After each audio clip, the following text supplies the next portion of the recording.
ቆይ ግን እንዴት በዚህ ልክ ሊከስር ቻለ? ያው ሰው አይደል ሁላችንም እኮ ወደቂያችን አላቅ። ጭራሽ ደግሞ በዚህ ኑሮ ላይ ልጅም አለ አይደል? አው እንደ ከስረስታ ልጁን ትታለቅ እሷ ሀብታም አሉታ እየኖረች ነው። ጌቴ አበባዬ የምድር ላይ ጸጋትንኬ አንተ እኮ እንዴት ናችሁ?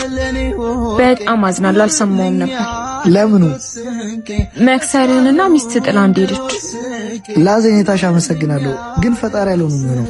ቆይ ግን አይከብድም? ያን የመሰለ ህይወት ለምደ አሁን እንደዚህ መሆን። ህይወት በሁለቱም መንገድ አንድ ናት። ኖረም አልኖረም አመስጋኝ ከሆንክ ሁሌም ደስተኛ ነህ።